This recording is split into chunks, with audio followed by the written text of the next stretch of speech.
I'm interested in ways for humans to live on another planet.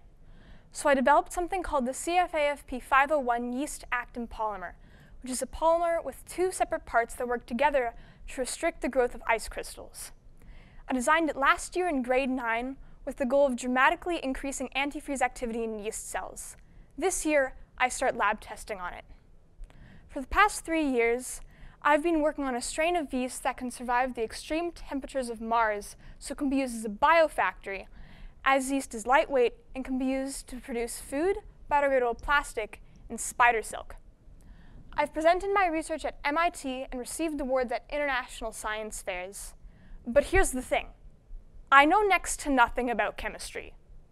I don't even know what all the different types of bonds do. When I first started working in biotechnology, I knew nothing about genetic engineering or microbiology. What I did have is curiosity and a will to succeed at finding a solution. Everything I know, I learned through reading a paper or from my mentors.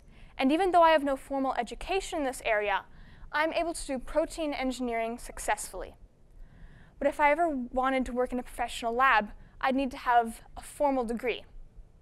Right now, the way education functions says that I must fully understand a topic before I try to innovate in it.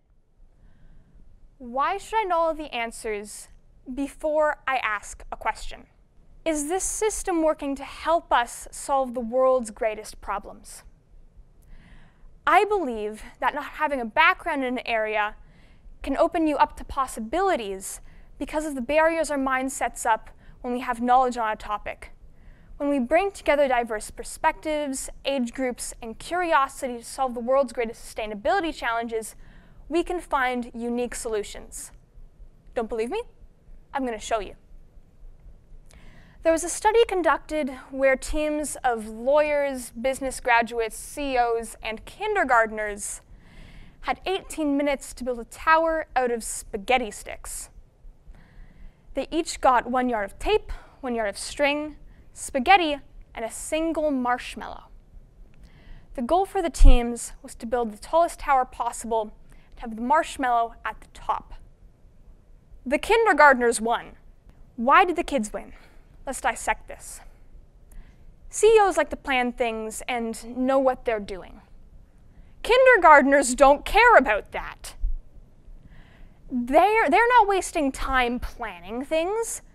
They just do stuff. They come up with the most outrageous ideas that no scientist or CEO would ever consider wasting 18 minutes on. They jump straight into the craziest tower concept and through trial and error somehow perfect it and get it to work. The CEOs spent most of their 18 minutes planning because they were afraid of failure. And when those 15 minutes were almost done, they built their tower, and that tower crashed to the ground at the very last minute. We like to think that we're smarter and wiser than kindergartners. But maybe the thing we're missing is that these kids don't need to understand how gravity works. They already have everything they need. By telling them the rules of gravity, we kill the possibility that they might actually defy it. And I think everyone here has seen that little kids can defy gravity scarily and surprisingly well. Adults are emotionally attached to success. As we get older, we start to think failure is unacceptable, a waste of time and money. You see it a lot in professional labs. Big projects getting greenlit usually aren't the big ideas. That's because big ideas aren't safe. You don't get a guarantee that you're right. We have our biggest innovations always designed by experts. It's the best hits on replay. We've managed to create the illusion of de-risking success, which I can tell you through personal experience is impossible to do. Kindergartners are overly reckless, and CEOs are too afraid of failure. On their own, neither of them are what we need, and at the moment we only have a large supply of CEOs trying to solve the world's problems. But we also have an entire planet, of amazing people who can do amazing things when given the chance. If you go into any science fair, you'll see a bunch of crazy ideas that somehow these kids have gotten to work. What you're looking at is the power of a student with creativity and a mentor with the knowledge working together to create something incredible. About a month ago, something called the climate clock started counting down in New York City.